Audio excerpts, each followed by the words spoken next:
The Couch Steals are brought to you by the VLG Studio, the community for people with a story to tell. You're now tuned in to the Couch Stealers Anime Podcast. See that Reggie put in work, but the fact that even his sword knew, bro.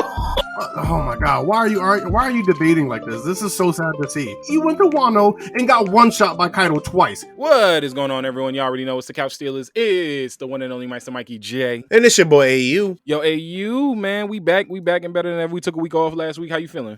Life been lifing and shit, and all the other extra shit. You know what I mean? But listen, I've been a proponent of this shit. So is Mikey in the past. Take care of yourself. Take care of your mental health. Shit happen is always gonna happen, no matter which way you're looking at it. You know what I mean? Just take your time, and it's always room on the couch for a reason, because we understand that shit. If you ever want to hit us up, you can hit us up. You can hit Mikey, you can hit AU, whatever. We, again, big proponents of that mental health shit. If you need to hit us up, you need to talk, whatever it is, hit us. It's always room on the couch. Always, always, always. So, man, we're going to dive right in. We got a lot of stuff we can talk about right now. We're going to go through a little sneak preview for y'all this week. We are going to give our top 10 anime. We're going to give a little twist on it from 2023. But before we do that, we haven't had an opportunity to sit down and talk about Jujutsu Kaisen in the last couple of weeks. And I'm going to say right now, if you're not caught up to Jujutsu Baby Kaisen, girl, I got to say this. You are going to get spoilers. So catch up, come back, let's do it. If you ain't caught up, then... Yeah, it's 2 weeks, though. So, I'm not going to lie to y'all. You had 2 weeks. Yeah, if you caught the first episode at least, all right, cool. I mean, if you missed 2 weeks, you're not on it like we are. And that's understandable. Life happens. Life happens. Do your thing. But we're going to talk about it. We're going to talk about it. Yo, I got to tell you right now, it didn't hit me as hard. No bar didn't hit me as hard. You want to know why? No, it didn't. I completely agree. But it was still just like, damn. Nah, I got it worse. I got spoiled. Yeah, oh, I got spoiled in the worst way. So I was doing something for the pod. I think I was like editing up something, and I was Googling like Toto, or I was Googling like Itadori or something. And I didn't even Google it. I'll take it back. I wasn't even on Google. I was on Twitter, and I hit something on Twitter. And I was scrolling through. It wasn't even like Jujutsu Kaisen. It was something like really random. damn. And it came up that she wasn't gonna make it. And I was like, bro. And it was wait. Chill. She ain't gonna make it, nigga. Come on, her eye is out of her socket. She ain't gonna make it, bro. My man even came over and was like, look, I did all I could. She ain't gonna make it. But some niggas be transforming their whole bodies into other niggas and turning into demons and other shit. So like, I'm just saying, it's a world full of possibilities. I don't know, nigga. Nah. She done. Damn, she's really dead? I think she's really dead. I personally think okay, nigga. That's different. That's what I'm saying. I thought you had a spoiler. It was like, oh, she's dead. I got a spoiler. I'm like, nigga, what the fuck? I got a spoiler that her whole face got caved in and exploded the way it did. Yeah, her shit got fucked up. You really think she not dead, bro? Come on. Nah, bro. No. You holding on. I'm holding on. I'm holding on. You holding on like a dude with a hairline right now. I can't believe that like she's gone. Not for real. It's no way, bro. It's been a lot of loss in JJK. And like, I'm not saying that anybody's safe. Game of Thrones was crazy. We all seen that shit. But not all of us. If you didn't see Game of Thrones, yo, I'm gonna keep it a buck. If you didn't watch Game of Thrones, you lost. You lost. I'm sorry. You lost some quality peak shit. Anyways, back to what was going on. There was also one part in the whole entire shit. I don't know what the fuck this dude's name was. I'm not gonna lie to you. Toto's new like apprentice. He's like, he's like, there's a 1% chance, but like, the dude with the like little healing powers or whatever. Yeah, he's like, that's his name. That's what I'm saying. I don't know Toto's apprentice, but like, anyways, I was in shock. So bear with me. So I thought he was like, there's a 1% chance. It doesn't mean she's gonna live, but like, there is a chance. Yeah, there's also a chance you can hit the lottery. There's a chance you get struck by lightning. There's a chance bro. So therefore, like, they didn't have to say that. They said it to hang you on because she dead, bro. They wanted to hurt. They want to twist the knife a little bit. No. All right, I'm putting 10 on it. She alive. I'm putting 10 on it too. She dead. I'll put 10 on it. She's alive. All right, on the pod, 4.5 minutes in on episode 52. That's fine. You don't gotta even do all that. I'm here for it. I'm here for it too. 10 she alive. But We got to give it like a season and a half or something like that at least. Bro, you gotta wait. You gonna wait until the future. You gotta see like a decomposing body for you to be like, all right, maybe she's not gonna make it. Bro, no way. So I'm not gonna spoil anything, but there's a My Hero spoiler that I got that like I found out and I was like, okay, it's been more than a few seasons, but I bet we hear. Okay, all right. So I give you 2 seasons. That's how confident in this that I believe she's dead. I give you 2 seasons. Fine. It could happen. It could happen by the end of the season. It might, but I don't know. So my point being is like, all I'm saying is there's been instances in anime where it's like, bro, you know what, Norman? I mean, I get it. You're right. No, Norman. Norman Lear, Norman Van Brocklin. I'm gonna hit you. So I'm not even gonna say the name of the show. Ray. What? No way. Ray. Bro, no way. Are you serious? I'm happening right now. It's been a long week. I don't know. I'll get to. I don't understand. I'm you're killing me. You're smoking me right now. Hold on. What is? Are you dead serious? Reborn. Emma. Ray Norman. Oh, Emma Norman. Ray. Bro. Until I read it, Promise Neverland is shoved so far down in my cerebellum. That first season was goated. And secondly, that's definitely how Emma said that shit. Obviously, I don't speak Japanese, so I apologize for the enunciation, and all the enunciations. I mean, Ray is Ray. But she was like, Ray. Like, I don't know. That was what I had for you. Anyways, besides the point, you're not gonna turn like this nigga didn't come back next season, bro, and have like a whole shit about him. I know, but at the same time, but it's like that, and it's like that in the manga. I know, and it's like that in a lot of anime. I am saying that she's dead. That she's dead. I believe, and you called it. You was like after Jogo like hit Maki and all of them, and Nanami. Shout out Nanami going out like a G. So also, why she didn't go out like that, bro? Nah, we ain't shouting on Nanami, bro. We're not shouting on her either. Nanami went out like a G. Nanami went out like a G. That's not what we're talking about. But she went out with what she could. Like she's a teen. Like you gotta say, like Nanami been in this shit for years. But the thing with Nobara that got me was the fact that, and I said it in the moment, don't chase. When he ran away, I wouldn't have chased. But that's just me. I'm not a jujutsu sorcerer. But exactly. She said that. She said that though. I wouldn't have run after him. But that's her job. I know it's her job, but like this, you see, like, what did you say? What did you say? I'm not built to be a jujutsu sorcerer. You know, you said you are not one, and neither am I. But if I was, I gotta chase that nigga. He gotta go. Nah. I gotta put myself in the situation and be like, yo, nah, this nigga might have to go kill more people, and that's what I've been trained for. I'd have been the dude chilling with Panda. I'd have been like, yo, let's stay. No, you wouldn't have been a jujutsu sorcerer in any capacity. There was no way they let you in. I mean, if they do, I'm the dude chilling with Panda. Like, yo, let me see how long I can stall this dude, so I ain't gotta go over there. And but fight, even at the end, my boy was like, all right, damn, there's no escaping this nigga. I gotta fight you. Well, yeah, because at that point, there's no escaping. There's no escaping. You just gotta go. You gotta throw the hand. You can keep running. Nah, I ain't doing all of that. At that point, I'm not gonna run. I don't believe this nigga. I'm telling you right now, I don't believe this nigga. This nigga gave me too much evidence. If that point, then yeah, I'm gonna be there and be like, all right, I'm going out like a G. But everything leading up to that, oh yeah, no, I'm fighting that battle. I'm fighting that battle, not to fight that battle. That's how I'm doing it. That's exactly how I'm doing it. And I'll say this: yeah, you're a loser too, though. Nobara going out the way she did, or allegedly going out the way she did, the way that they at least animated it for me was something that if that was not the cleanest slap that Mahito put on her face. It wasn't even clean. It was but it sounded so good. It was soft. Nah, bro. Honestly, low key, it was a disrespectfully respectful soft like slap. I don't know. Like, hold on, we got the sound, but we didn't like her face didn't move when she got slapped. Nothing. You know what I'm saying? It was just like these opposing sides meeting each other, and neither one of them won. I mean, we heard the sound. Obviously, she's fucking dead, but she died soft. And that slap was not hard. It was just like, in those moments, she's like, damn, this nigga just touched my face. I'm gonna die. And they I'll made it say- beautiful and they made it soft. And I don't think. Go ahead.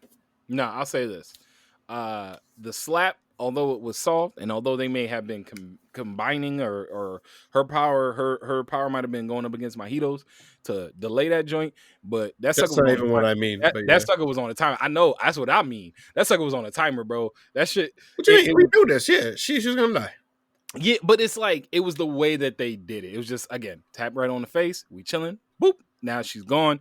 I think they made her body hit the ground a little bit too hard. I will say that one hurt my soul a little I bit. disagree. Oh, dude, that hurt my soul. Her face exploded. I know, There's but- force that needed to go somewhere. It pushed her body down.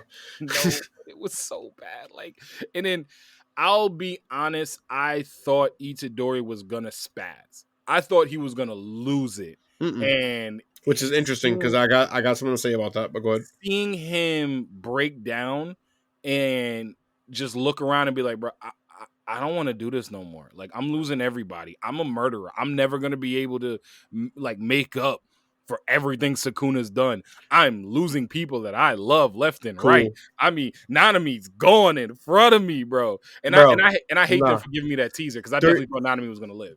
Three, like 2 episodes ago, maybe 3, not including the last week's or whatever, because we didn't record. But you were the one saying that he was gonna do this, and I was the one that was saying, nah, he gonna get it together. I was the one saying what now? That he was gonna be doing exactly what he's doing right now, and I was the one saying, nah, he's gonna find his resolve. This was when he woke up. Sukuna finally was just like, I'm done with you, nigga. Oh Like, yeah, and he was see just what the looking fuck, at the crater. see what the fuck I did. Yeah, and I was the one that was like, bro, nah, he gonna hold it together. And he was like, nah, this nigga lost it, Loki. I think this nigga's gonna collapse. See, I thought he was going to lose it in a like Naruto lets the tail beast out. Let's Kurama out type way. Interesting. That's what I thought he was gonna be like, oh, so this is what we doing? Bet. You killing my friends? Bet. I'm sitting here watching everyone I love die? Bet. Yo, Sukuna, what you doing, bro? And I thought he was just gonna lay waste. I thought he was gonna break and lay waste. But that's the cool thing about this, and what separates it from like other people, or rather other like MCs or characters where that I know of at least, or can think off the top of my head in this moment, separates him from them because something traumatic, emotional happened. Like, nigga, fuck it, I'm in all this shit. Sukuna has fucking like guidelines and actual boundaries that he cannot cross. Nigga, it's literally like an instance where, like, nigga, when my time is here, nigga, my time is here. And you better know what the fuck I'm on. Because I can't come off of 5 fingers. I gotta come off of fucking 12. Wild way you put that, but yes, I understand. But you know what I meant. I didn't mean it like that. There ain't no AO, no pause, none of that shit. But all I'm saying is I can't. See, I was about to say some crazy shit because now you got me AOing in my head. And I was that's about to crazy. say, I was like crazier than Nah, bro. Yeah, I was about to say. you might as well go all the way through. You there? Now I'm about to say, now he can't bust out this nigga fucking shit and just be like, yo, I'm here. Like, he can't do it now. See, now you got me AO. I was like, finish the job. You already Now you finish the job, right? Yeah. finish the job. You already Finish there. the You might as job. well. You know what? AO, nigga. Fuck you. AO, nigga. I will. Nah. I gotta give you credit though. I gotta give you credit, AU, because you called it. You was like I said before, when Toto first grabbed Nanami and Maki, you was like, I need someone to be dead. I don't think you. I Was did say that. I didn't. I think wasn't you was prepared for who I would was be like, I dead. don't think you were anticipating that comment to be as accurate as it was, but you were shooting straight. I ain't gonna hold you. You were shooting straight on that one because they a lot of people died. Bro. I was shooting what? Yo, all right. So that's how we gonna do this. So I mean, nah. I'll say this though about JJK right now. It is in his bag, and it has. And we talk about they're going crazy. JJK They've is cemented- going absolutely insane. they've cemented their like top tier elite status in a way that. I mean, I'm sad that the season's ending, and the worst part about it is. We haven't even, because of all the Shibuya stuff has been nuts, we haven't even talked about the first half of the season anymore. And the first half of the season was phenomenal. They feel like their own thing, and I think that's why. Yeah, I think they do, but feel it's like still good. they're very clear cuts, and I think that's cool because it allows you to be able to talk about both things as their own separate thing that are their own separate thing that they're own, but they're no individualized. they're their own like things. Season 1, it's like Harry Potter ending on Deathly Hallows Part 1, then Part 2. Mm-hmm. Like it's Deathly Hallows, but there's a Part 1 and the Part 2, Mm-hmm. and both are great, but they feel like their own thing. Yeah, I know exactly what you mean. Plus, I got to be honest. If you had, so let me ask you this. If you had to choose, because I agree that they are their own things, even though the storyline is still on the same, I guess, linear path. We just got a flashback to see everyone and everything. Better opening, the first part or the second part? Second. You are my show. Yep. You think I fuck with that. That's a vibe. It's just a vibe. I don't know. Yeah, no, that shit hit. I don't know. I'll be honest. When I first heard Special, and I think it's King Gnu, GNU. I think that's who does the song. So if you're trying to add it to your anime playlist, go ahead and do that right now. But when I first heard Special, I wouldn't personally, but that's my point. I wouldn't add it to my playlist. It's because it's good with the animation. But I fuck with it. Yeah, it is animation wise one of the hardest openings of 2023. When you add the music with the animation, it's a great opening. It's a great opening. But the first one, that one from when it was just the Geto and Gojo backstory. That one for me, that's playlist worthy. That's animation worthy. That is in the upper echelon of best openings, music and animation, for the year for me. So I got to go with that one. Personally, I got to go with that one. But yeah, Special is still fire though. You are my special. All right. You just think I got nothing to say about that shit. I'm sorry. I just I just letting you riff and letting you do your thing, riff and raft and vibe and jive and all other good shit. But yeah, JJK. I think she's gonna live. We put our bet on that. I think they've been absolutely going crazy. I didn't watch today's episode because we're recording on Thursday. I'll catch that. We'll talk about it next week. But no. Cemented for sure. I think out of the newer gen anime, JJK has solidified itself as like a forerunner, top 2 at this point in time. If you ask me personally, and what I would consider a new gen would be like My Hero, fucking Demon Slayer. Who else do we got? We got a few others. I just off the top of my head, like I said, it's a long day today, but. Like in that category, they're in that category, and I think they're solidifying themselves as like a new gen anime that are going to be like goated forever. Mm-hmm. I think JJK, My Hero, and Demon Slayer. Those are the 3 right now. That's what I just said. I think out of those 3, they're going to be like, and I think JJK is going to be top 1. Not top 1, top 2. Sorry. Okay, top 2. I think it'll be top 2. No matter who it is, out of those 3, it will be top 2. I think it'll be top 2. I already know what you're gonna think. I think My Hero is gonna be 3. I know that, but I did rewatch the end of My Hero that last season. It was fucking insane. It was nuts. No, it was nuts. Fucking insane. That was the best season of My Hero Academia since season 1. I disagree, but yes, it's a great season. But it's just coming into its own, man. Some anime gotta take its time.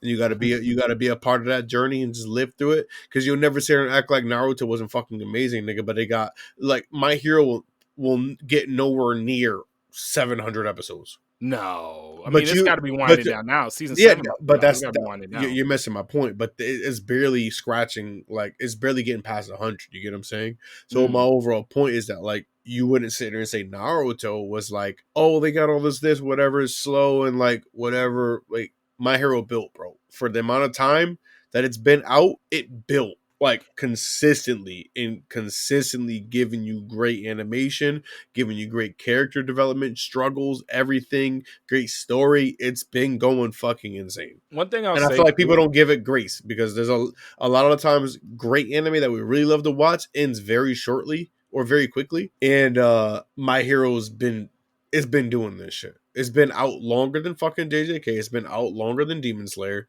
It's been killing it. When it comes to My Hero and really any top tier anime now, I don't think we're going to see a lot of them hitting 100 episodes. You know what I mean? Like, I feel like that's something that we grew up on, of like the 165, 175 episodes. I know it's still going to happen, but I don't think it's going to happen at the same level. And again, I could be wrong, but I don't think it's going to happen at the same level with like the top tier anime. Like, I mean, Attack on Titan was what, 80 episodes?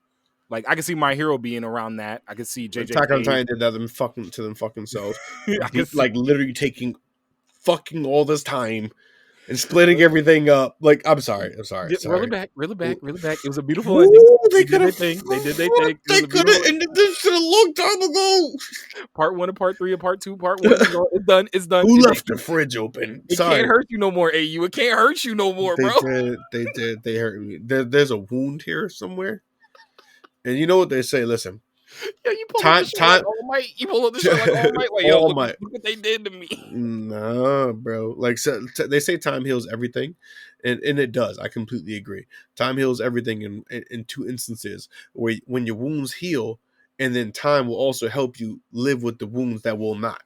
So, I live in that circumstance for AOT. Time will teach me to heal, to live with the wounds that will never close. All I keep thinking honestly is, look what they did. They massacred my boy. It's all I kept thinking of while you were saying that. It's like they massacred my boy. No way. How did we get here? I don't know. This is how my mind works. Let me rock. Listen, I'm going there right now too. We riffing and raffing and every time you say riff raff, I keep thinking. All I think is James Franco jumping up on a big. That's all I keep from that movie Spring Breakers. You remember that movie Spring Breakers? I've never seen Spring Breakers. That's why. So here's the thing. I never saw it. I never. Is this a nigga? Hold on. Is this a nigga with fucking Is this Zac Efron with De Niro? No. That's not Spring Breakers. That's something else. That's I saw that recently. That shit was actually not that bad. But go ahead. I think that was like Grandpa Dad or something like that. That one was like he was like his grandpa. Uncle Grandpa. Listen, Linda, listen. Linda. No, but the one that I was talking about was, when. All right, so let me get situated here. It wasn't the Zac Efron one. It wasn't this. Oh, Spring Breakers. It was the one with Selena Gomez. It was Selena Gomez. It was. Vanessa when they did the fucking their ad was like all of them in like lingerie, bikini. Yeah. I never watched that. So it came on when we was in school. Remember that channel that they used to have? They used to have all the movies and like all the random, like, it's like kind of movies, but like they're kind of. Nigga, when you had the box, nigga, with the red fucking numbers, and you somehow niggas out here stealing HBO and everything else, bro. Those are the best boxes of all time. Exactly. That was piracy before piracy in a better way. Let me explain this shit to y'all. Hold on. For any niggas who was not born during that time, and we're not that old, we're really not. So the way y'all or we all at this point will go on the internet and watch sports that are live. Yeah, we didn't have to. Nigga, I watch sports. Like, hey, Feds on the internet. I don't know what you're talking about. Bro, the Feds is listening. That's fine, bro. They can't arrest me for like looking up a site that somebody else got. I didn't make it. You can't arrest me for watching it. I am a boy, Damon. The fuck. Anywho's, we had a box for that, and it was like cable. But it'd be live. I don't think y'all understand what that means. So imagine you having to get on your computer or your phone, whatever, tablet, and then look this shit up on your website to watch whatever the fuck you gonna watch. Our shit was like, we get on the TV and just put that shit up there. And that was what we did. Yo, man. It was fire. What money? That's all I know. I don't know nothing. I barely speak English. I don't know what y'all talking about. Oh, one of the craziest things I'll say though. So that's when I watched that movie Spring Breakers, right? It was on that cable box that I don't know nothing about. And the cable box they don't even make no more. Jesus Christ, bro. Nobody even has cable no more. Cable box it's right, you're not going to jail. Let me rock. Let me just rock. You will not touch my booty. Let me rock. Bro, I was watching the Boondocks the other day, and the Booty Warrior episode came on, and that is still one of my all-time favorite episodes. Because just when dude was like, "You won't touch my," like, I know, Tom. Oh my god! So I was watching that movie.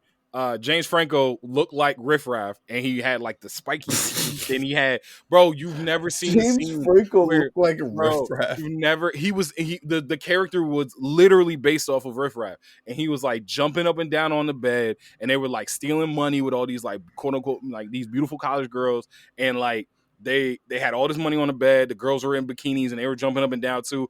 And he was jumping up and down. He was going like, like he's James. It was the wildest. That is the only thing I think about. I gotta say that's the only thing I think about. I gotta say that shit sounds crazy. You know what's nuts? You know what's what? There's so many people coming out right now. Just to relate it back to that. Just people looking like other people. Obviously, we saw that everyone at this point should have seen the GTA 6 trailer. That's can't wait to get it. Cannot wait. Anyways, but there are a bunch of Floridian motherfuckers coming up. Like, nigga, I'm in this game. Yo, I've seen. Bro, I have they've seen been that. doing videos, and these niggas look like the same person. And I don't think it's because they were actually basing it off of someone they seen. I just think it's a whole bunch of wild looking motherfuckers in Florida, and no matter which way you look at it, you're gonna find somebody that look like something in that game. I'll be honest, Florida and all the Bronx, bro. I have seen that. I have definitely seen that where people from Florida have been like, "Yo, my cousin in this game, my brother in this game, I'm in this game." Because they said they even showed it. Like the only clip I've seen, because I'll be honest, I don't play GTA. You know, I don't play GTA. I watch people play GTA because that joint is funny as hell. But yeah, no. So I watched the trailer. I watched some of the trailer, and I saw like when the girl was like twerking on the car they was driving by, and I was like, I absolutely have seen that in Florida before. I've seen that in New York, bro. No, but we talking about like whole caricatures, like nigga, like these are people that they look up the Joker one. That nigga definitely look like that. The Joker? Bro, there's a dude in Florida. I think he's called something like Joker. I don't know, fucking know, bro. I don't know. Look up Florida Joker GTA, nigga. It'll pop up. This nigga looks like him. And then two, that one nigga with the big ass Kodak dreads. Remember when Kodak first came out? He had the Florida dreads. Bro, that dude came out and he definitely looks like the dude in GTA. It's insane. Oh, for real? Oh my god! Like, I think what it is that this next GTA is going to be very Floridian-esque. And shout out Florida, nigga. Y'all niggas starting to hate and trying to get money and shit, nigga. Shout out, nigga. Y'all finally on the map. Hey man, can't say nothing about it. That's what I'm saying. That's it. Y'all niggas made it. Shout out my Gucci. Shout out Gucci. Shit. All right, yo, back to anime. All right, what the fuck do we got going on? We riffing and raffing and jiving and jiving, jumping on beds and riff raffing. Jesus, no! Farting bathtubs, laughing your ass. Bathtubs is nuts. Tropic Thunder is the funniest movie. I'm sorry, do not come for me. I love Tropic Thunder is definitely one of the funniest movies I've ever seen in my life, and they'll never be able to make it again. Never again. Mm-hmm. There's too much sensitivity. All right, so I want to jump into something right about now. What do you think is going to happen in One Piece? What do you think is going to happen? What do you think is going to happen? All right, so and I don't think I watched the episode from this past week, so I'm like a week behind. The last thing I saw was that Hawkeye, Crocodile, and Buggy are all on the same crew, even though like, and oh wait, no, I did see the last episode when Blackbeard showed up. Yes. First of all, I got one thing I want to call about this shit. The first thing I thought about when Blackbeard showed up was Kobe get off that island. That was the first thought. I'm not gonna lie. Off of that island. Kobe get off the island. I don't care what you got to do, Kobe. I know you want to do your duty. I know it's a part of you. Kobe, get off that island because you're not winning that fight. But it's not even about winning the fight. Blackbeard is a pirate. Yeah, no, he's a pirate. This He's man a pirate came to pirate. loot and pillage. He's a pirate. That's my point. He is killing anyone and anything that is stopping him. He does not give a fuck. He want to go and kill people, murder, get rich, just do whatever the fuck he wants, and go back on that scene. Be like, yeah, nigga, we just did that. Yeah, and that's why I say Boa has to find Luffy. Imagine Arlong on fucking Blackbeard's fucking crew. And if Arlong hate people too much, but if he ain't hate people too much, Bro, he would be. But if he perfect didn't, for he'd have been number 2, probably low key. I don't know about all that. Nah, I think he Crazy. he just imagine Arlong, not a human, but acted the same exact way. Yeah, no, I get it. But like, he would have had to level up immensely. If he would have started on Blackbeard's crew early, then yeah, sure, that would have been fire. Because by the time he got there to the top, it'd have been like, oh my god, Bro, look at how beastly Arlong is. You don't gotta be strong sometimes to be the best person in a crew, bro. I'll say this though, I agree, but I'll say this. You gotta grow, obviously, but yeah. My first thought watching that episode was Boa Hancock has to find Luffy, because at this point, bro, I think Luffy's the only person in the world that can and will protect her. Bro, he got to go put that flag up there. They coming for because now they're like, oh, Luffy put the flag up there. All right, we can't just march up in here, otherwise we got different types of problems. Exactly. And until he does that, they all the snakes on that island got all the problems in the world. You know, they gotta be slithering into the water because like they ain't got nowhere to go. I saw someone on I forgot that shit up. Wait, I forgot who posted it on Twitter. If somebody finds it, definitely let me know. But somebody posted it on Twitter who doesn't watch like One Piece like that, and it was hilarious because they showed the clip of when Boa came out, and it was like, so that's not Nico Robin, and I was like, son of a gun, they do look exactly alike. It's like they could be sisters. I was like, I never noticed that before. I think they're sisters, and then obviously, no matter which way you look at it, somebody's gonna be the more attractive person. Sister, brother, whatever it is, like somebody's gonna be the more attractive person, like generally speaking. You know what I'm saying? Shade. I'm not big on Boa. I'm not a big Boa Hancock fan. No, I think she's beast. I think she's a beast. Hold on. You don't gotta be a fan. All I'm saying is she ain't like, you know what I mean? Like, but then there's the other one who's like, damn, fuck. You didn't get everything that was supposed to be given. I mean, the other one's Nico Robbins. So what are we saying here? That's my point, bro. Sometimes it just be like that. Like, what's that? Boa's not unattractive. She's just not Nico Robin. But they do look alike. They look like they could be sisters. And all I'm saying is it's Nico Robin and there's Boa Hancock. Yeah, like I'm agreeing with you. I'm not saying Boa Hancock like fell off the ugly tree and hit every branch on the way down. I'm not saying that. That's crazy. Oh Lord, no, that's what I'm saying. That's crazy. I wasn't even going that far. No, but that's how far I have to go. You got to go to extremes, bro. You got to go to extremes, bro. Understood. Come on, bro. Get the people going. I don't want to get the people going. Yo, look, I'm just on my Blackbeard pirate shit. That's all. Oh shit. Okay. All right. Yeah, I'm just trying to. Fuck. I'll say this though. I'll say this. When they first showed up and Boa came out and turned everybody to stone, including Helmeppo's horny ass. Yeah, that was crazy. Helmeppo being turned to stone is like, bro, we don't got time for you right now. May I? Oh, absolutely. That also showed the strength of Boa Hancock. Facts. I was like, oh shit. Okay, that's some real strength, nigga. I like that they're doing that because before the warlords felt like just a little. They were, you know what I mean? Yeah, like we knew there were people you don't want to go against, but it wasn't like it looked like they kind of feared the Navy or like, you know what I mean, type deal, like because they couldn't compete. And now you got fucking Mihawk and you got fucking Crocodile resurging, and these niggas they letting you know they really a fucking problem. And then Boa Hancock did the same exact thing.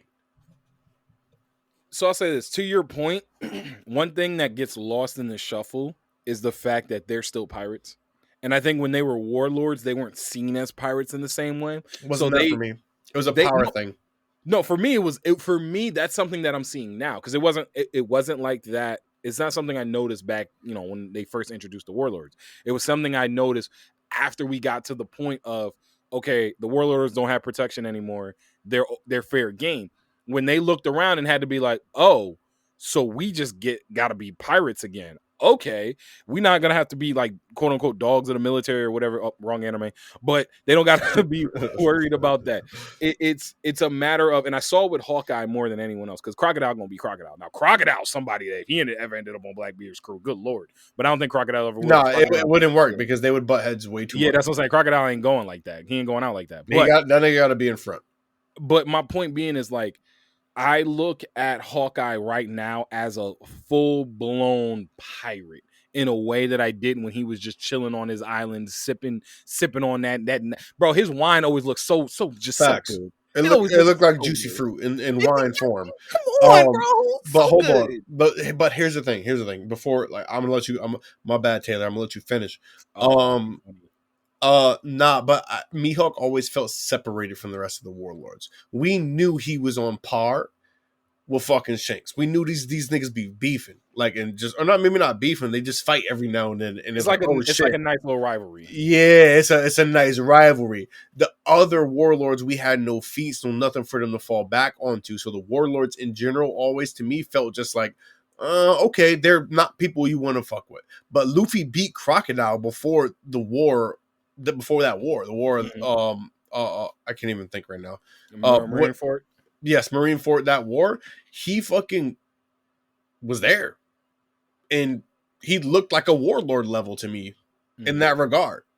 Now, I see that I'm like, okay, these niggas are actually stronger than I thought. And I think Crocodile got unlucky.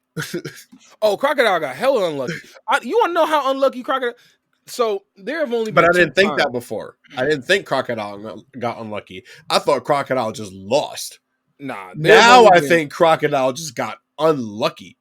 Plot and just unlucky too. But there have only been 2 times in the over 1,000 episodes of anime where I feel like Luffy survived because of plot. The first time was when he fought Crocodile. The second time was when he fought Magellan in I thought you were gonna say that.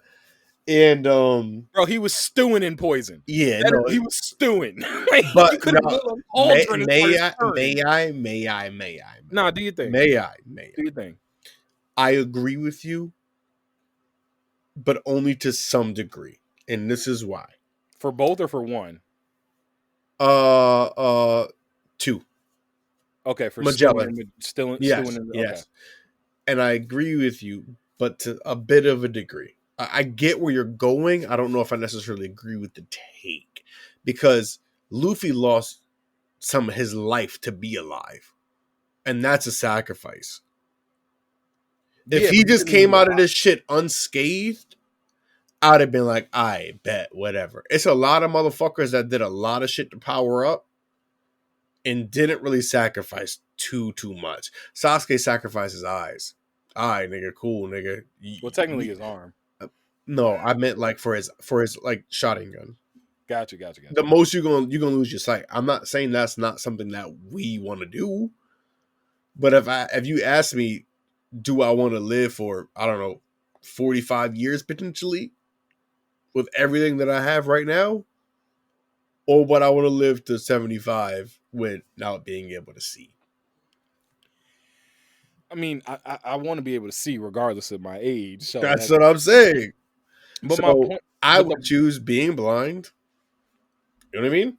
Yeah, I get over not. So it's a big sacrifice. All I'm saying is it's a big sacrifice. But it should have never even gotten to that point because Luffy should have been dead. As much as I love Luffy, Luffy should have died in the poison. Magellan literally he walked away and just said, "I'm gonna just let you lay there," and you could see that he was. And to your point, he was covered in poison when he had to get because Magellan.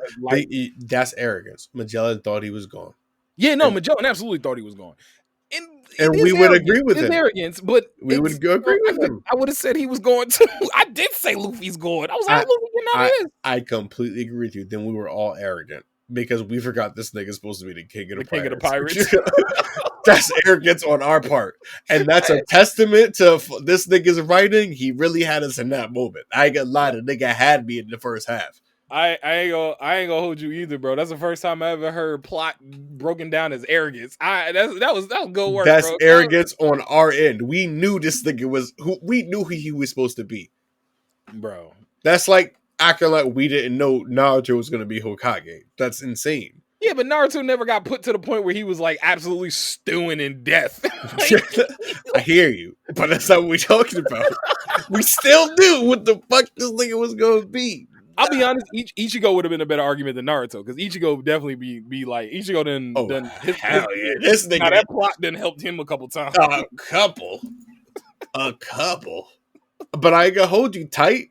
That nigga wrote that shit into the story, though. That nigga wrote every step of the way into the fucking story. Look, if you that's why I might as well. respect him. That's why I respect him. That nigga wrote all of this shit into the story to a T.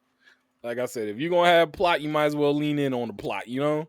It'll be like, all right, we here. We just gonna make everything be plot now. But yo, where do you think it's going right now? What are your expectations? Because I'm excited to see. Like, we just got out of Wano. We've been in Wano for 4 years. I don't want another. But they don't suspect fucking tight like that. That's crazy because everything was definitely not fucking plot. Shit. Sorry, I was trying to hold it in. I was stewing on it for a second. Just don't disrespect my nigga like that. That's crazy. Don't you ever fucking do that again. That's nuts. We will got fight close to over the this. mic and everything. We will fight over this. Bro, don't disrespect tight like that. That's crazy. My fault. You say, you want to talk about my king like that? My goat. This your king. Out of the big three is Bleach for me. I'm always gonna die on that one. But go ahead. Where do you think for One Piece right now? Where do you think we headed? Because I don't need another long ass arc. I'm not gonna hold you. Oh bro, no, I have gotten spoilers, not in the sense that things have been ruined, but people have been saying you're gonna get about 15, maybe 20 episodes of the next like little in between arc. Yeah. And then after that shit, it is gonna be non-fucking stop. I'm good with that. Niggas have bro. They said it's gonna be non-fucking stop. You are not prepared for anything that's happening. It's just gonna be straight up bang, bang, bang, bang, bang, bang. So I am like, if they end this shit and it's just non-stop somehow, and I've said this before, I do think One Piece is the GOAT anime. If they somehow end it in that manner, it would just solidify that for me. Sorry. Go ahead. No. You're good. I think so One Piece right now for the big three is tops for me. You know, it just is. I think the longevity of everything that they've done is just tops for me. I think at this point, I know it's winding down. I know we're on the tail end. I think Wano was the last big, because Wano shook up the world in such a major way that now we're getting thrown back into, oh, check out what Blackbeard and them been doing. Let's check in on Buggy, who somehow, some way, not only is still alive, has failed up better than any person in the history of fiction. Man is crazy with it. Like, for real, unintentionally is the worst thing. He's a yokai, bro. And this man is like, bro, I don't want to be this no more. I want to go over and have my circus and just have my life. I want to go. That's exactly where Buggy's at right now. Buggy looking around like, please don't. He looking at his quote unquote first mates like, please don't kill me, y'all. I don't know why they keep putting me on the marquee. I keep telling them. Nah, cuz you know what the craziest part is? Buggy's core, they know he a fraud. Oh, everybody know, but anybody that knows Buggy know he a fraud. Nah. I think they portray it like, you know, to the audience that like, oh, his crew, they really think he's this great person. I think they know he a fraud. I think they just admire Buggy because in the face of fucking fear, this nigga stand tall every time. It's a fucking mask, but my boy stand tall on all 10 toes in front of his crew. I'll be honest with you, Buggy being a captain is like what, obviously not now, but if Usopp was ever going to become a captain of a bunch of pirates, Buggy. He'd be Buggy. Usopp would be Buggy. He'd be exactly like, I'm trying to be out of here. Oh my God, I can't go nowhere. All right, slingshot, let's do this one time, please. This slingshot didn't work. Meteor killed this nigga. Yes, thank God. That's what I'm saying. Like, oh my God, thank you. Just stay over there, mutilating her little white ass. Got a stroke of unluck. Yo, got a stroke of unluck. Oh my god. Yo, shout out Regina Hall too, because that was her birthday the other day. Facts. Um, Her fine ass. that's a fact. How Regina Hall gets so much fucking better with time is crazy. Yo. Sorry, y'all. Sorry to You saw that anybody video? Wait, did you that's ever see that video? watching, listening. Regina Hall. Ooh, how? Because I never found her like super attractive when I was growing up, but I was like, yeah, Regina Hall. She right. I ain't gonna lie to you. Bro, now she has turned into this beautiful nectar, this ambrosia, this fucking like Nectar? this nectar, boy. Stop. I love Regina Hall. Her and Ashanti. Nah, Shanti just had she got about to have a baby. I don't give a fuck. I'll fight for it. Have a baby, Robbie. Eyes the pappy. Eyes the pappy. Nah, I'll tell you right now. What's it called? Best Man. That was my Regina Hall moment. Best Man. It's just like candy. That was my moment. That was my moment. But yo, so where do you think, back to One Piece? Where you think? Sorry, y'all. Nah, bro, I'm chilling. I like this. I'm chilling. I don't give Bro, I'm thanking you. Like I said, we chilling. I've gotten spoilers because like people have told me it's just gonna be nonstop. I don't know what the fuck that means, but like I have an idea based off of what I've seen. Mhm. Yo, Yonko gotta start. They gotta start fucking fighting each other. Oh yeah, that's where we're at. We're there because That's the One it. Piece. So We're like, there at the point where we're trying to get the One Piece. I think it's like, you know, we're gonna see the Straw Hats.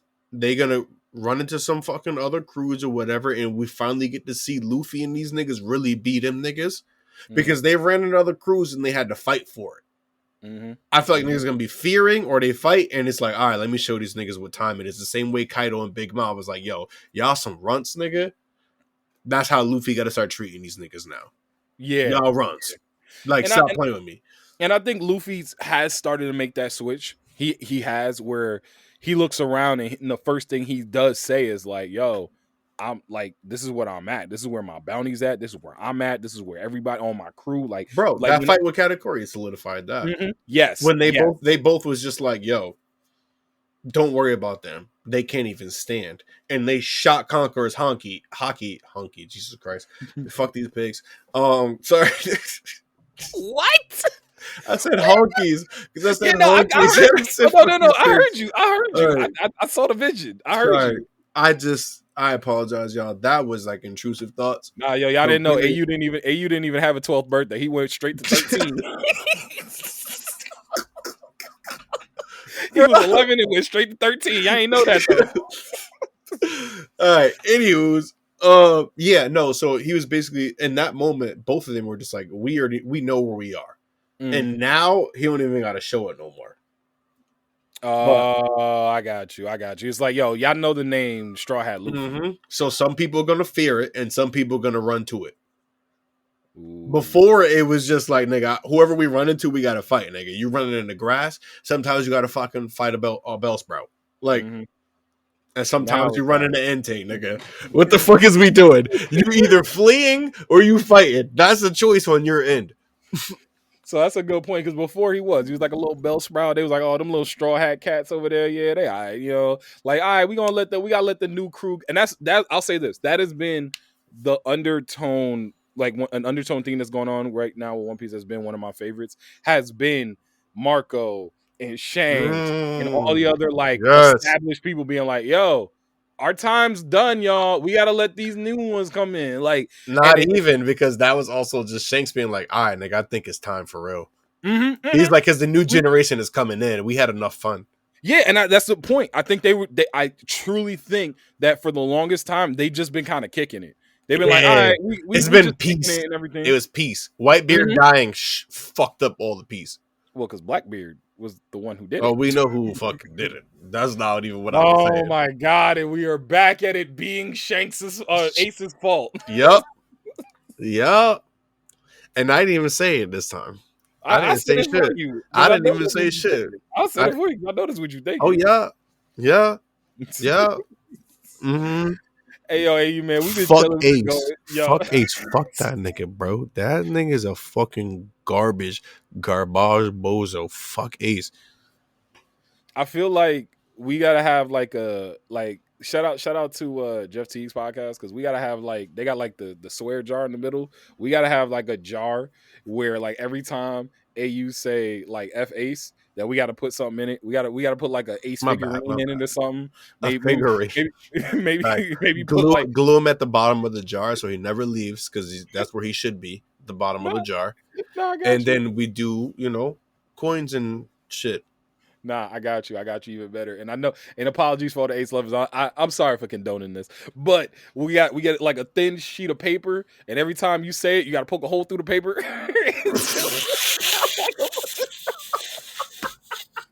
Until there's nothing left. Just keep poking holes through the paper and just be like, just have like on the side, like, all right, this one's a Kainu part 2, a Kainu part 3. Oh my god. No, part 2, part 3. Too far. See, you on some different shit. Damn. That was also clever. So you're worse than me. Because I haven't thought of anything clever about fucking Ace. Well, because you gonna get past the hatred. The hatred don't stop, so you can't. It's never gonna stop. I'm sorry, y'all. Horse is dead. Everyone you know is dead. Yo, hey, you man, we've been going for a minute though, but we definitely gotta hit our top 5. So that was one of the big things that we wanted to get to as we're closing out this year. We are at the midway point. Y'all gonna be listening to this on December 15th. So we at the midway point of Did you forget the date? Year. Why you gotta call me out? Like, I knew your ass forgot the date. Bro, and the worst part about it was I got the date here on my screen, and I went to look at it, and I got a cup here that's blocking the date. So all I saw was the time, and I was like, 14th. Okay. I knew your ass forgot the date. I knew it. So I can't. You gotta always be on your toes here because they ain't never gonna let nothing slide. Never. So top 5 for this year, but we're gonna have a little wrinkle. Hey, you tell the people about the little wrinkle we got here.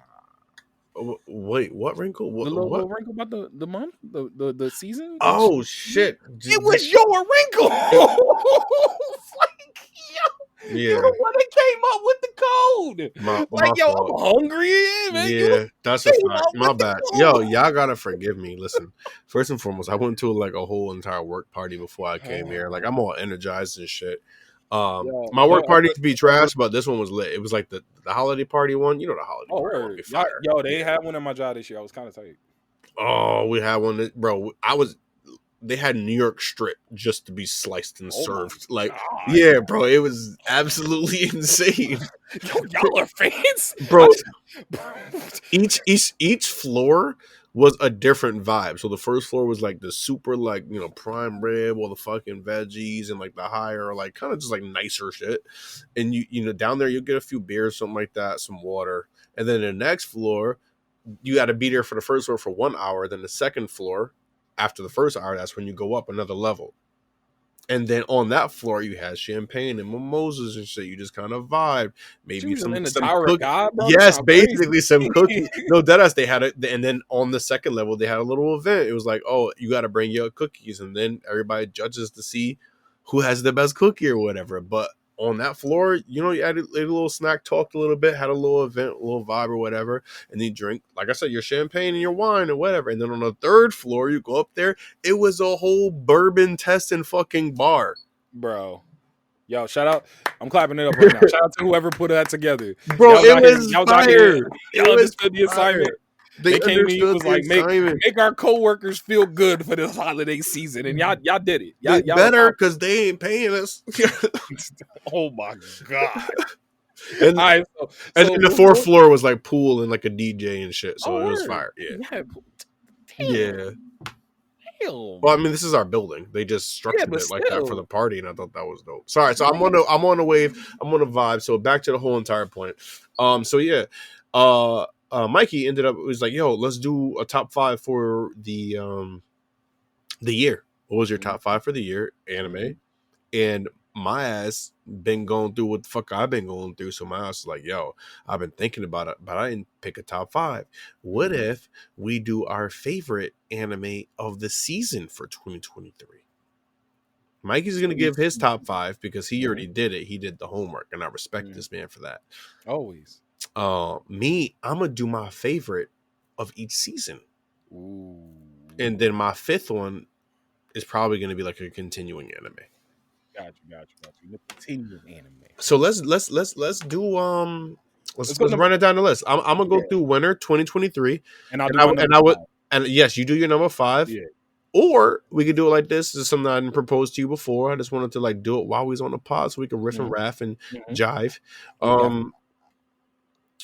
If one of your top 5 is in any of these seasons, when I say what mine is, you shout it out. Bet. So then there's no order. It's just like, oh, this is in my top 5. And then at the end, you could just be like, yo, this is my top 5 in order. Ooh, okay. You feel me? All right, I got you. So that's what we're rolling with. So, all right, so go with your season. Got you, for sure. Winter this is winter 2023 because we got to go down the year because that's how seasons work. Mm-hmm. If you don't know how the seasons work, I don't think you should be listening to our pod. You need to buy a calendar if you don't know how the seasons work. I think you need to go back to school. So anyway, this was an easy one for me. Winter 2023, Vinland Saga Season 2. After all the mess you done talked about Vinland Saga. I never talked mess about Vinland Saga. You talked mess about Thorfinn. Okay, I hated Thorfinn.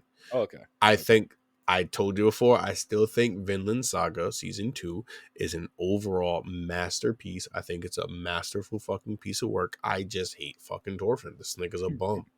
Like, I think I hate this nigga maybe in a different way more than fucking Ace. Like, this nigga sucks, bro. Crazy.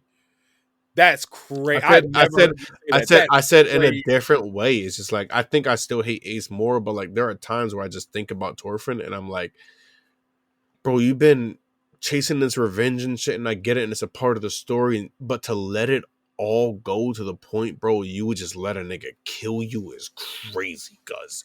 You would let somebody just fucking murder you? Like, what? Nah, bro. Nah, I can't. So obviously that I can't, ride by that, co-sign by that either. But I'll say this. I also had Vinland Saga in my top 5 this year. A couple notes that I have here. Yep, do that. Oh right there. shit, my man got the fucking I got the paper out. Boy. Come on. All right. I got the pen in the ear. Bless us. Vinland Saga. First off, openings, heat. Agreed. Heat. Same. Especially the second one. Second one's better. Dude, it is better when Snake was walking through the battlefield and he was hitting yeah. So openings. Thorfinn's story. I love Thorfinn's story. I loved it. I loved it for its redemption purposes. I loved it because oh my god. And I've come around on this. I have come around on this because I've had to read a lot, I've had to watch a lot, and I've come around on this.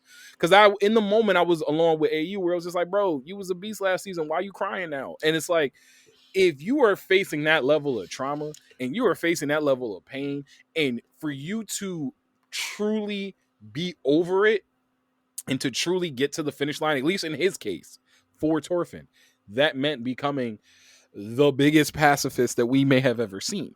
Now, with that being said, it's still an amazing story the way he got from point A to point B. This was a dude who was a little kid in a village, thought he was slick on him, like, oh, I'm gonna go ride out with dad. Next thing you know, he's in a war zone, and like all he knew was survive and no peace and revenge and killing and death die death. And now he's over here, has a chance to actually live a life. So I love that for Thorfinn, loves his redemption story. Einer's story was I got cool. something to say about that.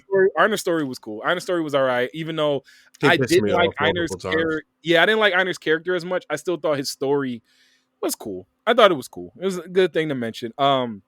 I love that Vinland Saga showed what the reality of what these Vikings really was like, bro. Yeah. They really like, yo, we at home chilling. Next thing you know, hey, yo, there's some boats over there. There's some boats over there. Yo, y'all want to go kill them niggas? Oh, shit. Yeah. Like, nah, Vinland Saga's nuts. Imagine that. Some people just pull up on your fucking shore and just murder you. I mean, nuts. Damn, nuts. You know what? That feels very insensitive for me to say right now. That's literally what happened to Native Americans. It was the same fucking but also, thing. but like, it's the unfortunately, it's the reality of human 100%. History. 100%. Just the reality of human history. I'm not gonna lie to you. I'm gonna give you something right now. You might have changed my perspective a bit with how you were going with that. Telling a bit, but I got something I need to say. But I'm gonna let you finish. Go ahead. Yeah, I only got like 2 more. Yep. Askeladd's growth and Askeladd coming back and. Excuse me, Askeladd coming back in that one scene, which was also my favorite scene of the entire season. And one of my favorite scenes of the entire anime when Askeladd, when he's basically in hell, and Askeladd is like, "Yo, what you doing here, bro? Go back up there. You ain't supposed to be down here." And the growth from Canute, I was very, very pleasantly surprised at the maturity and the growth that Canute had. Now, granted, that maturity and growth turned him into a conqueror, but he handled that shit perfectly. That's what I'm saying. I was like, it was better than what it was in season 1. And so I really was a big fan of Canute. I don't think so. I think Canute was always who he is as we just saw him. I think he was always that. I think he was always that person. He just didn't know how to put all the pieces to the puzzle. He needed to go through everything to be like, okay, now I'm finally him. Because if that wasn't the case, he would have killed Thorfinn. Yes. Yes. 100%. I agree with you there, because he would have killed Thorfinn. And then my favorite moment, nigga had to fuck off. My favorite moments was, and I already talked about it, Askeladd in hell telling Thorfinn, nah, bro, live with that pain, live with those lives on your back, because you gotta live life. You gotta live for them. And you gotta live a better life. And you gotta live fighting. You gotta live fighting for them. And living that life. Live. Yeah, Morty. Live. Yeah, Rick and Morty.com. And then I'll admit, I didn't like it at first, but again, did more research, did more reading, rewatched it, came back on it, 100 punches. Thorfinn eating 100 punches was nuts. That's just still is insane for me. I'm sorry, Thorfinn sitting there eating 100 punch, bro, and they was like cheering that joint on at the mid 20. Like, they was losing money, bro. I was like, bro, I think you. I think that's my next rewatch. Actually, I think I did say before previously, yes, I will rewatch this. I did say I will do that. I will rewatch it. I think you just put me onto my next rewatch. But I wanted to rebuttal one thing, not rebuttal, but just like clarify my point. I don't think him being a pacifist is a bad thing. I just think there are levels to pacifism that I do not agree with. I'm not saying because Thorfinn, bro, you murdered a lot of fucking people. You did a lot of shit in revenge for your father, and you did that to countless people. You created over 100, like probably a few hundred people's like different realities of the same exact thing you went through. You did that. And maybe that's why he feels the way he needs to do what he's doing. That redemption, whatever it is. But you cannot serve people after doing that much damage by being fucking dead. How dare you? You need to fight every day for your fucking life, Thorfinn. So you're saying he's giving up. Don't you dare, bro. Don't you freaking dare. Like, don't you dare. You do not get to be like, I'm just going to run away and not give a fuck about my life. You need to give a fuck about your life to make sure that you can do as much as you can before you pass away for others around you. You don't deserve that. But that's what he was doing. He was trying to run away to build a paradise for people that didn't want to be a part of the world. You cannot build a paradise. I agree with that, because paradise doesn't by exist running. I 100% understand that. His dream, you cannot create a paradise, and even if for some reason he believes he can, you cannot create a paradise doing exactly that. Just be like, you can cut my head off. You don't get to risk your life in that manner and try to find redemption in that. Nope, you cannot. I'm sorry. Well, so defend yourself. Defend yourself. Be a pacifist. If it comes down to it and you need to defend yourself to the point where someone's going to kill you, I think you should, because you didn't want that. You didn't pursue that, and you didn't trample on someone else's life. That was a decision they made. Thorfinn has trampled over too many lives to be like, nah, I'm gonna be a pacifist, even if it means I gotta run and just die. Do more than that, Thorfinn. I mean, I think that's what he's setting out to do. And if they continue the series, we'll see. I don't need a season 3. I'm cool with what we've gotten to this point. But if they give us a season 3, then we'll see. But I personally think that's what he's attempting to do, at least. But you did change my perspective. Sorry. Yeah. I want to double down on that. Most definitely. And I appreciate that, because I would have never gotten that perspective. I got you, baby girl. That's what I'm here for. All right, so that's winter 2023. What you got for spring 2023? Spring 2023. This one, I think spring and summer were hard. So we had Kimetsu no Yaiba. We had Hell's Paradise. We had Mashle. We had Heavenly Delusion. Dr. Stone. Heavy hitters. So what you have? I had to go with Demon Slayer. And that was tough. Mm. Demon Slayer was just a forerunner. Clearly, like I think it was just overall better than each one of the things that I mentioned, Mhm. even though each of the things that I mentioned prior to that are, standing pretty strong as they are. But, earlier in the pod, we said that Demon Slayer, JJK, you know what I mean? My Hero, they solidified. These other three, I don't know, or other four, I don't know what they're doing yet. I don't Well, know what I'll they're tell you doing yet. this. Master was great. This is where we will this is where we differ, because I did not have Demon Slayer on my list. But I had, again, you're going off a top 5. I'm going yeah, from no, the no, but season. I even had this for the season. If we're looking, because I got them broken down by season now. Ooh. That's one for the season for me, bro. Was Heavenly Delusion. Ooh. You Heavenly have Delusion. Heavenly Delusion Heavenly over Delusion. Demon Slayer? Because Demon Slayer, the Entertainment District arc was better than the Swordsmith arc district. It was The way Swordsmith. this one ended was Agreed. what? The ending was crazier because not crazier, but the ending was crazy because it revealed what's going on with like the whole demons can now be out in the sun. What is going on? Like, Nah, he was also fighting like upper echelon I demons. know, but I still think the fight in the Entertainment District was better. I think the story in the Entertainment District was better. I think the characters in the Entertainment District was better. So I'll admit, Demon Slayer is kind of competing against itself. But I said this in real time. I was like, I like the last season better. I like the fight from the last season better. I like the Torfins kind of like feel a little bit more. Okay. And also when old girl what's it called, when she almost lost it, when she finally got some blood and it was like Yeah, and almost, that was nuts. You had a lot more like, I feel like, powerful like moments with the like multiple characters in that season. And this one you didn't get that much. I think yeah, it was more it wasn't about as personal as it used to be. It felt like. no, in Nezuko it wasn't. I'm as just trying to personal figure at it out. all. Okay. And so, like for me, that point with Nezuko, Nezuko almost dying wasn't like, yeah, no, it crazy? wasn't enough. It wasn't enough. And truthfully, I'll tell you, I thought Nezuko she was. almost dying was I not thought she, fucking crazy but to you. it was, but I because I thought she was. I did think she was dead, but for I me, definitely thought she was dead. Heavenly Delusions. Watching First that of all, struggle. Oh. the opening. I'm gonna keep talking about openings because you already know me. Opening for Heavenly Delusions was heat. Heavenly Delusions had way more WTF moments for me this season. Like this first go round, because it was like, whether it was, the monsters themselves, or like that, well, I think it was like the first or second episode when like the mom was like, "Oh, my son's in the monster," and then like, bro, no, you're not. You mean The like doctor, alien little nigga who just like yeah, was real or not real? yeah, like, oh my god, am I a simulation? Bro, that shit fucked me up. Yo, the main character's backstory off of that, like that's nuts in itself. And then the doctor. Which doctor do you want to take? Do you want to take crazy doctor? What's his name? Dr. Robin, that's out here doing stuff that he ain't supposed to be doing. That and to be honest with you, he should have got a lot more. I'm calling him AKA scumbag, low budget wannabe Spike Spiegel, because that's what he looks, bro. Because that was wild. That was wild. Trigger warning outside everything. If you haven't watched it for those last couple episodes, but it was nuts. But Heavenly Delusions was so good. That's also wild.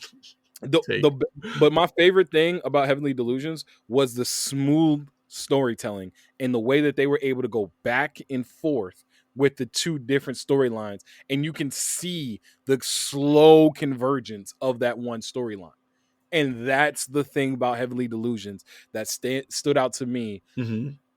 Especially in the spring season, stood out to me way more because they were able to take we had two different whole set of characters. We had two whole different casts that they were running at the same time, and they still were able to make it a compelling show, a show that I just had to watch week by week.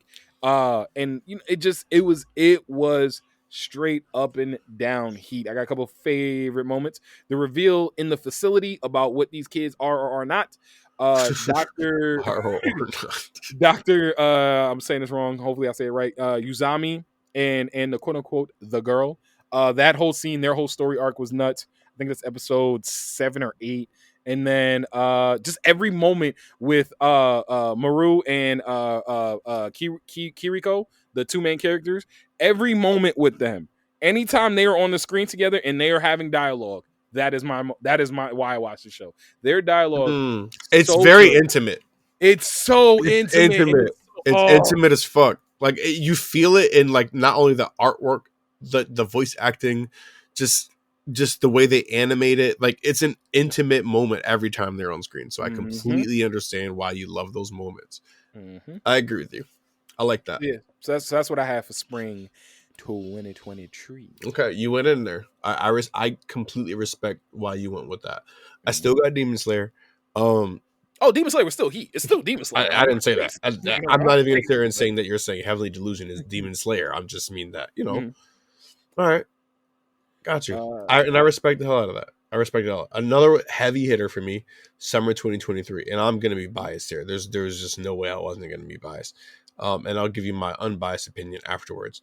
I ain't gonna hold you. I got 3 from Bleach 2023. Oh, you shit. said Bleach? Yeah. Ah, boo. There was no way I was gonna sit here and act like. Yeah, I get it. I do get it. No. I mean, you kind of got it. There's no way, bro. I have been waiting so long, and I'm so happy to see everything that's happening. It you don't understand. I mean, people would never understand waiting that long for an animated return. I remember when you found out that Bleach was coming back. I remember like the pure joy. I wish I could explain or take y'all back in the time machine to AU finding out that Bleach was coming back. Because I remember at first you was like, wait, is this real? Is this real? Is this really happening? And then like, we were on the couch. You were looking at you like, oh my god! And I wowed the fuck out. Like I was riled up. Yo, that. I mean, I'll be honest. I didn't have Bleach on there, but I did enjoy Bleach this season. But I didn't have Bleach on there for summer. I had 3 for summer. In no particular order. Unbiased opinion. JJK. Yeah, that was what I was say. JJK. I got JJK. I got, and this was tough because I didn't know if I was going to do this. I got Zom 100. And I've got My Happy Marriage. I know you were watching My Happy Marriage. Bro, My Happy Marriage is so never good. gonna watch it. Never gonna watch that. Oh, but it's so good. You did mention that you were watching that. Loved My Happy Marriage this season. Oh my god. I'll start My Happy Marriage. My Happy Marriage, first of all, my favorite, everything about My Happy Marriage, my favorite character, my favorite part of it, my everything. Mio, the main character, everything about her personality, her story, the back, everything. Love her. The love that we got from the main general dude, I think Kiyoka. I can't, I barely speak English, but his love for Mio was great. I love the world that they have, even though I will say that the power structure is a little bit boring. It's just like elemental stuff, but it's like it doesn't seem like there's any rhyme or reason behind it. It's just like, okay, he can throw fire. So like that's one part as like a shonen guy, and I'm just like, meh. But my favorite scene by far is when they burned down her parents' house, bro. Oh god. I mean, I've never seen this, so for anybody that were her parents treated her like Cinderella. I was gonna say for the people who haven't seen it. Spoiler. No, but it's not even just like a straight spoiler. Like it's. I mean, like you be happy too when it happened. Who's the Disney princess whose stepmom was terrible? Was that Cinderella? Oh no, nigga, they all had stepmoms and they was always terrible at some point. Terrible. No. So Mio's stepmom was terrible, but her dad, her Wasn't like Maleficent dad, or some shit. No, I don't know. Her biological dad was terrible too. So like when their house, like their whole like estate burned down, part of it was also like the dad being like, no, I'm not letting this go. Like, no, she has to stay here type stuff. And part of it was also just like, y'all could go put out this fire. He was like, no, we're not going to put out the, like, and so I was like, okay, cool. So y'all are stubborn and y'all are terrible people. Definitely let it burn, burn, like burn it to the ground type stuff. This shit sounds sad as fuck. No, it was uplifting once you got there. JJK for all the reasons that we already talked about, whether it was the openings, the stakes, Sakuna, the death, just JJK being The JJK, death, the destruction, the death died death. death die Esau, like the fucking the human rubble, like Oh my god, the human rubble. There is a lot of human rubble. There's so much human rubble in Shibuya right now. And Zom 100, which almost didn't make my list. Zom 100. I don't even want to talk about it. No, I'm still so tight about no, it. but you know what the worst part about it for me is? I loved everything about Zom 100. The opening to the Everything. characters, Everything. the constant struggle with life and death, and them just making it seem so happy and so bright. And then, like, there's so much about it. I love the fact that the zombies don't always just look like dead zombies with blood and gore. It's just colorful and, like, it's just great juxtapositions of just, like, yo, death is going to happen. Death fucking sucks, but it can also be beautiful. Right. At the same exact time. Zom 100, fucking love Zom 100. And they've been killing us on this fucking release shit. Jesus Christ. If I get to a point where I don't want to watch Zom 100 anymore because they just keep fucking it up like this, I'm gonna be furious. This will feel like Derrick Rose for me. Oh, ooh. All the ballers, all the people that just like watch NBA and just like ooh. Promise Neverland felt like Derrick Rose to me too. You mean just like Promise Neverland ain't Derrick Rose. Promise Neverland is Brandon Roy. If we're gonna give it a buck. Promise Neverland, Brandon Roy. We're gonna keep it a buck. Christ, yeah. Nah, bro. It's Brandon Roy. Okay. Brandon Roy. Promise Neverland is Brandon Roy. Because D Rose still in the league, bro. D Rose still. Brandon Roy tried and he just couldn't do it. I think Brandon Rose would have ended up being better than Derrick Rose too. Just Agreed. He had the size, the skill, everything. Yeah. Like he'd have been a GOAT. So favorite moments, everything. Once again from Zom 100. I will say though, parts that I cannot stand. Obviously, the release schedule and I loved him quitting his job. I loved him telling off his boss, his zombie boss. Oh no, zombie job, job, fat boss. Fuck him. And just I love the whole concept of doing whatever you want. I love that concept is so attractive to me. No, it is that I'm not mad about it. It is like, yeah, call me Blackbeard. What's good? Like Mikey, aka Blackbeard. I'm digging it. I'm digging it a little. All right. Go sell the 7 Seas as a yonkai. Might do that. Yo, if the feds is listening, yo, chill. Nah, I ain't saying that. I think I wasn't about I'm wholesome. Chill. I'm wholesome. I'm not with these shenanigans that these hoodlums are with. I'm wholesome. I pay my taxes. Yo, AU man, I had 3 there, but what else did you have on your list? Because I think we done. Yeah, no, we did 2. I don't have we're fall 2023. This one was like a low budget heavy hitter, but I'm surprised Spy Family wasn't on your list.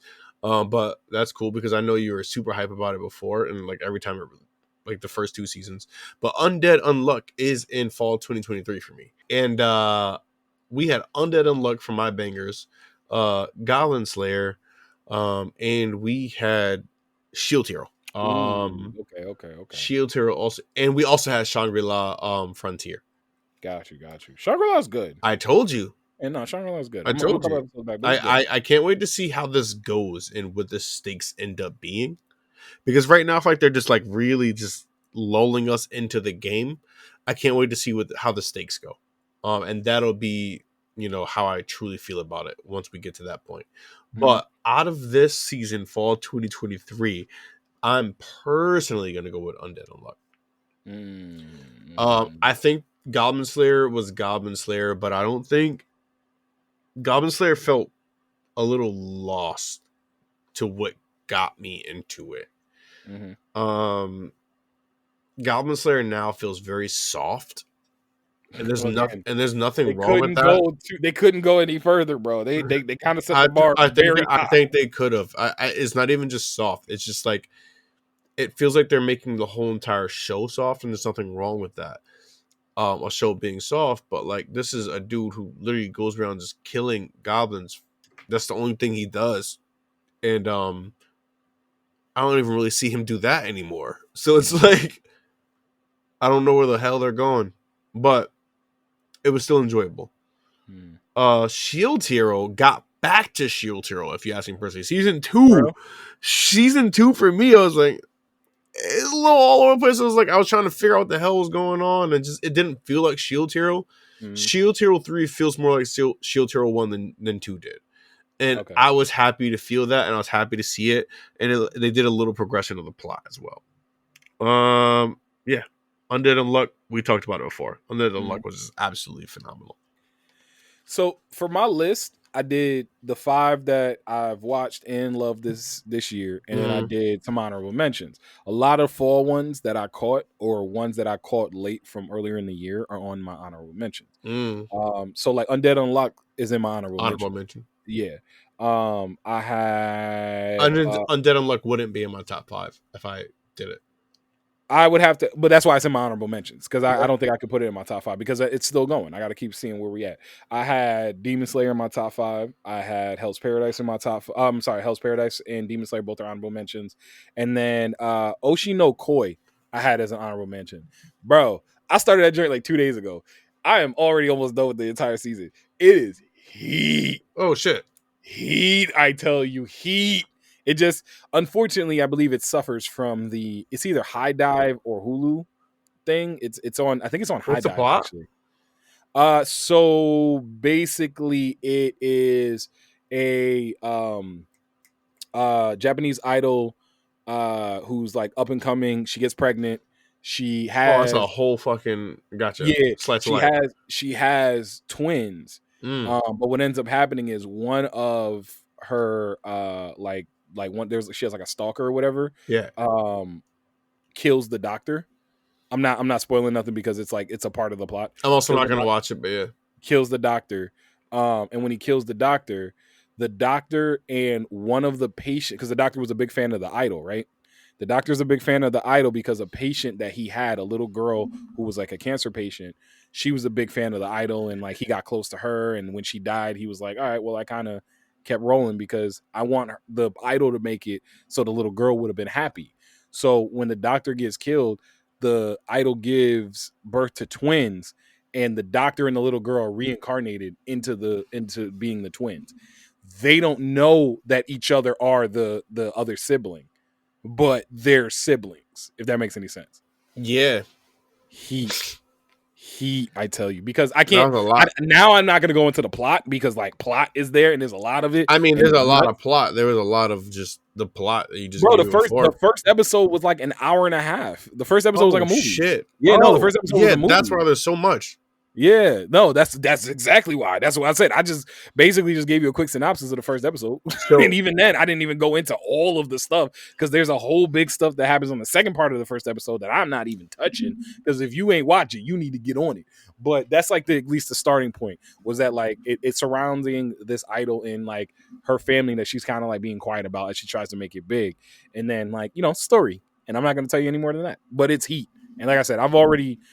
It's a little more slice of lifey than I thought it was going to be, but there's also elements of other, like it's not like shonen elements, but it's way more like darker undertones, way darker undertones. Like oh yeah. Oh. I would check it out. And I'm not gonna check it out, but I apologize. You know me, and for all of y'all, like I don't know, slice of life is just not my thing. I don't want to watch slice of life in animated form. I like watching like things about life in human form. Human form, live action. Yeah, not live action. Live action typically is just like a live action version of this. I don't need it to be live action. I just need it to be Oppenheimer. It's just. Oh, I was gonna say. So you're not gonna peep that Yu Yu Hakusho? You ain't gonna. Yeah. Peep that okay. All right. Let's chill the fuck out. But I will give someone or anyone who can assist me. I will give a slice of life a chance if you can find a slice of life that feels like Benjamin Button. That is so specific. Yes, very Why specific. Benjamin Button? Because you want to see my age in reverse? No. I didn't mean in the sense of just like I want to watch the same story as Benjamin Button. I want someone to find a slice of life version for anime, or rather like that as like a slice of life. God, Not like in reverse the same story. I just mean like that same feeling I got from Benjamin Button. got I it, need that same exact feeling. got it. Because Benjamin Button for me wasn't obviously a real thing. The story wasn't real, but it was obviously in a very realistic way. And it helps me teeter between that line of reality and not reality. When I watch anime, or when I've tried to watch anime that are very slice of life, I was just like, I can't relate to that. It's a little too much. It's a little too out of this world, because the anime is trying to look like people in real life. But we are people in real life. We're people on the I know inside, that. ain't you? We people on the What inside. are you talking about? Or did I not make sense? I'm sorry, and I No, apologize. you made sense. Okay, I I'm was just messing making with sure, you. because now No, I you was threw just me messing with off. you. I was like, wait, did Nah, I just like I was messing with you. bust my whole shit open? Hey, yep. Nah, but like that's why I do like slice of life though. I can't. I don't like that. I'd rather just watch I know. people. I know. So Nah, if you want to give me something that I may like slice of life wise, give me something that gives me the same feeling as like Benjamin Button. Help me teeter between like reality and just not. to be fair, I think this one might be around it. This one's like kind of, it has like a I don't race want undertone. slapstick. I don't want none Nah, of it's it. I wanted to just so okay. The slapstick in this is hilarious, but it's not your prototypical slapstick that you would think. It's very subtle slapstick and it's hilarious, and it only happens a handful of times. I don't want When that. it I does, just want you to hilarious. just give me a story, Um, like, and just have it be No, animated. bro, I'm telling you, That's why I like Studio Ghibli so much. Like I felt like they capture that, like that in between for me. Did you? Although catch, it's very whimsical, obviously.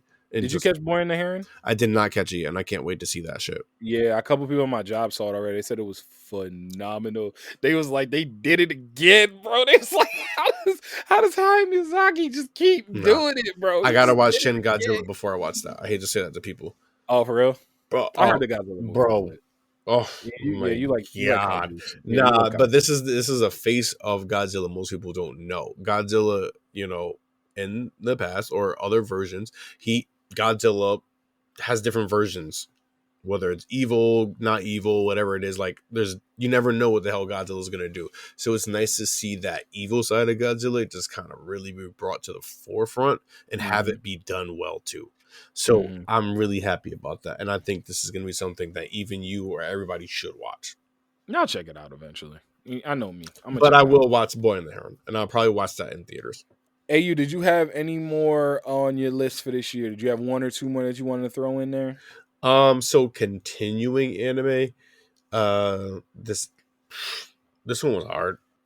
I mean, there's so many good continuing anime that just continued on in 2020. No, I know, but like when I'm trying to think about things that when they came out, maybe they're just. Point being is, I thought about this for a lot, and it's been hard. And I think I'm struggling with just saying it because I don't want to say it. Nah, say it. Don't be scared. Say it. Don't be scared. Bro, JJK has really just been like, it's been nuts. I know it's released for that season, but it's still a continuing anime. It's not it new. works. You know what I mean? I works. think JJK out of all of the seasons that we just mentioned, fall, summer, spring, I think JJK was the best out of all of them.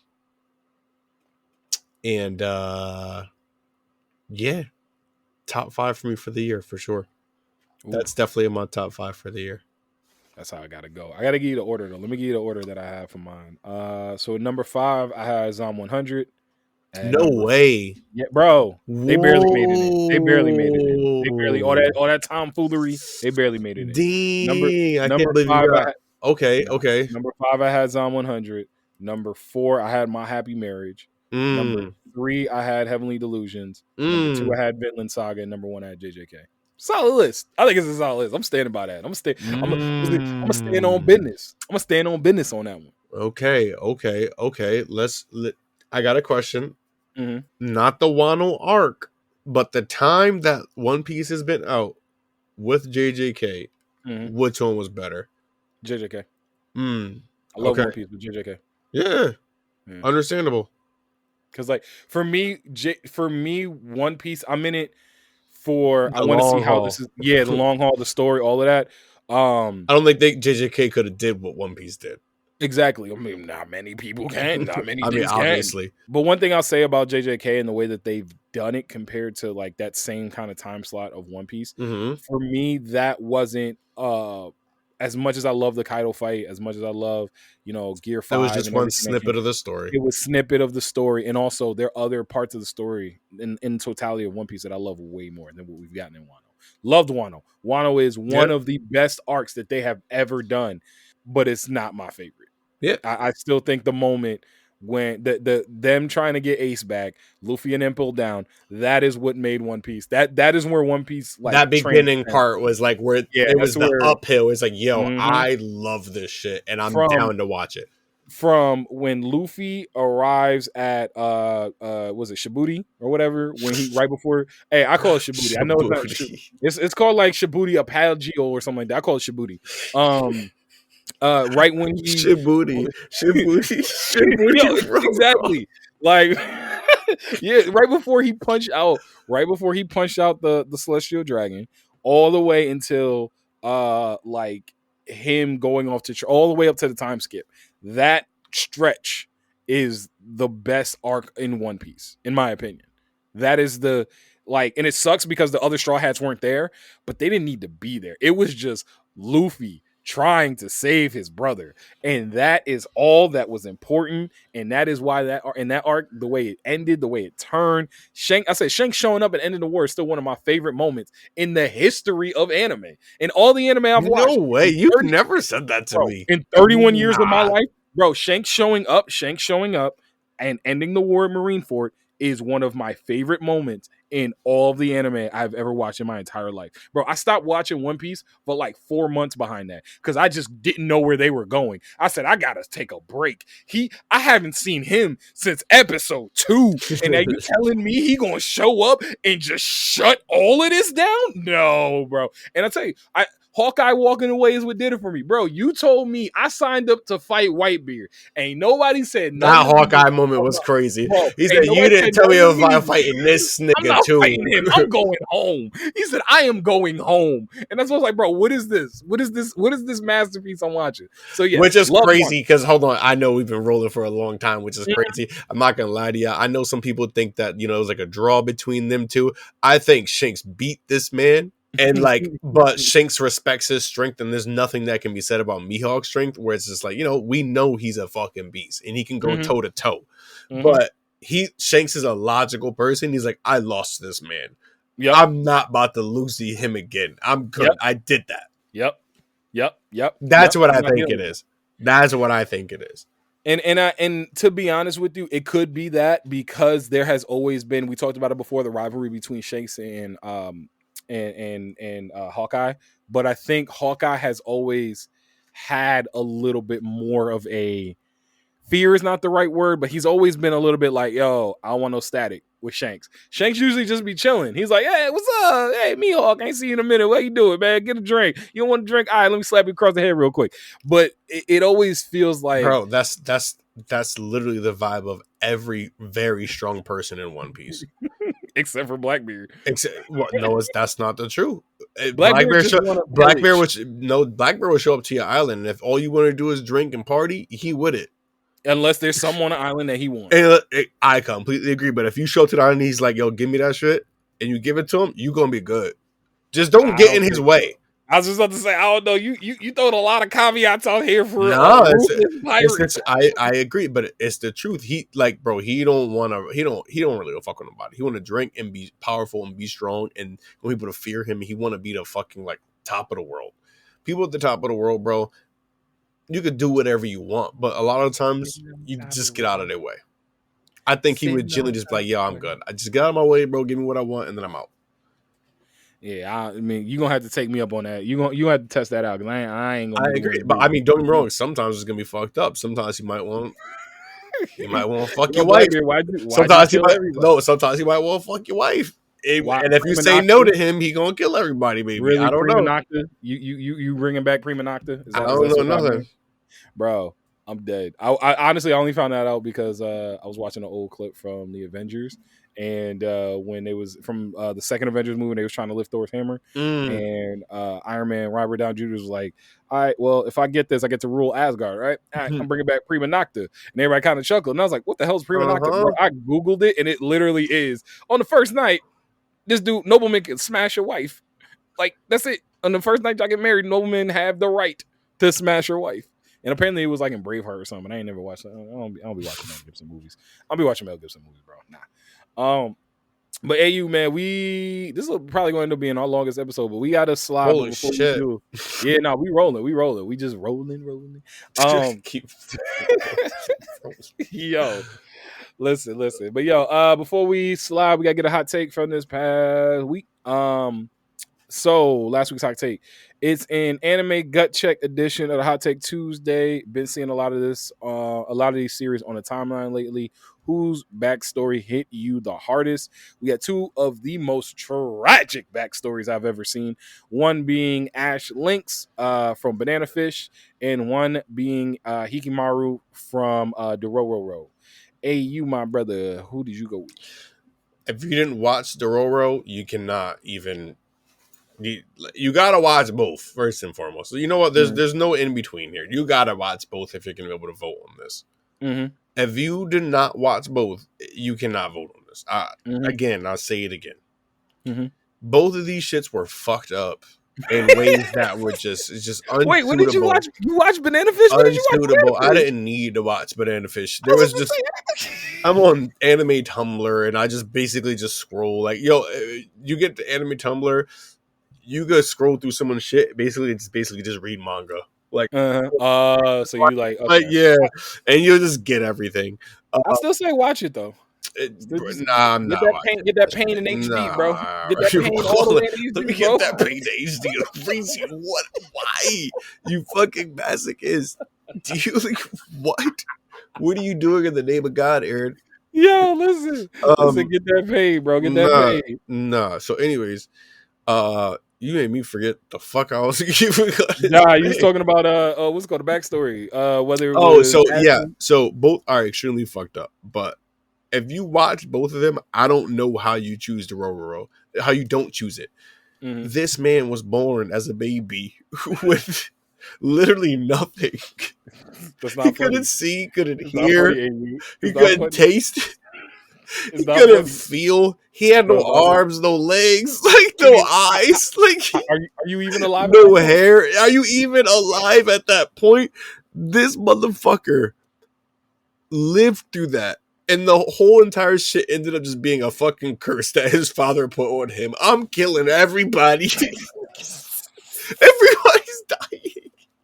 There is no mercy for this world. This world has betrayed me in ways you will never understand. Everybody gotta go.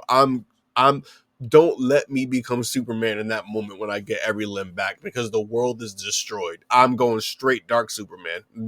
Nah. That's crazy. So I'll say this because I have watched all of Banana Fish and I am more than halfway through watching Dororo. I did choose Ash Lynx for this one just because Ash never had a shot in a very similar way. Like, you know, granted he was born with like eyes and skin and stuff, but he didn't have a shot otherwise. Like after he turned like 4, he didn't have a shot. And then also Hikimaru, if we're gonna keep it a buck, should not have been alive. He shouldn't have been alive. He shouldn't have been alive. He should be dead. So I went Ash Lynx on that. I'm not gonna go too into details because I don't want nobody to. If you're gonna watch Banana Fish, just make sure you're prepared for tears and pain and suffering. It's a lot of pain. Oh, it's a lot of pain. Just that's why I'm not watching that. I'm good. I got enough of the story and everything with the manga. I don't need that in my life, bro. I don't need that. But yo, all right, so on Twitter, it was a 50-50 split. Shout out everybody that voted on Twitter and on IG. On Twitter, 50-50 split. Whose backstory hit you the hardest? 50% said Ash Lynx, 50% said Hikimaru. On IG, Hikimaru took it with 57% of the vote, 43% of the vote went to Ash Lynx. So it's close. I knew it was going to be close. It was close on both ones. One tie, a couple comments here. JB, the wholesome deadlift Hashira. Shout you out at JBV the World. You don't know ball if you don't think it's hot. Ooh, I can't even say the name right. You don't know ball if you don't think it's Hakimaru. Oh my God, if anyone could have been a villainous monster and it be justified, it's him. To AU's point. And the second comment, 2D, the Z Gummy Hoochie, which I love. The Z Gummy Hoochie. I love what y'all be putting on Twitter, bro. Y'all are so funny. At 2D Punisher, as much as I love Dororo, Ash definitely takes the cake, especially when his past still affected his present, which it did. It affected his present way more than I wish it did. But hey, you man, we done damn near in 2 hours. But before we slide, my good brother, you got anything you want to leave the people with? Again, I doubled down on everything that happened in the beginning of the pod. I was a little scatterbrained this episode. Apologize, y'all. But it was all that good they was giving you at the Christmas party. Facts. I'm a little lit, y'all. So just it's my birthday. Is it my birthday next weekend? Nah, your birthday in a couple weeks though. It's next weekend. Bro, I don't know. Is it me or do calendars just not work the same way they did? Is that just me? No, it's just you. I just think it's because you think that Saturday is the beginning. Is the end of the week? Saturday is the end of the week. Okay. No, Sunday. I'm sorry, Sunday's. There we go. That's what we're talking about. Sunday's the end of the week. No, Sunday is the start of the week. No, Monday's the start. Saturday is the end of the week. Monday is the start of the week. The week goes Monday, Tuesday, Wednesday, Thursday, Friday. Saturday, Sunday. And then the new week starts on Monday. You don't say Monday, Tuesday, Wednesday, Thursday, Friday, Sunday. I mean, Friday, Saturday, Sunday. You say Sunday, Monday, Tuesday, Wednesday. No, you say Monday, Tuesday, Wednesday, Thursday, Friday, Saturday, Sunday. You don't say Sunday, Monday. Nah, bro. Bro, Monday starts the week. I don't care. Fight me. That's what I'm saying. We fighting. Nah. Monday starts the week. That could be the reason why you think that. Yeah, no. Mm-mm. But yo, man, we about to slide on up out of here. Appreciate y'all as always. Listen to us and never fucking finish my thought. Oh yeah, my brain. No, you're good. That's not even on you. That's my bad. I just spaced out. I told you I was. Yo, take care of yourself. Love yourself. Grow. Be better. All of that good stuff. We'd love to hear. There's room on the couch. Always, always, always. Listen to us wherever you get your podcasts. Rate us, review us. Check us out on our socials, on Twitter, on IG, and on TikTok at Couch Stealers. And subscribe to the Couch Stealer YouTube and hit that notification bell so you know when we drop something brand spanking new. Shout out to the VLG studio. We got a brand new video up there right now. Facts here. Talking about Undead Unluck, baby. So go ahead and check that out. Make sure you like, subscribe, all that good stuff. Share that stuff. And with that being said, we gonna slide y'all. Appreciate y'all. And just like that, we out. Always room. Peace.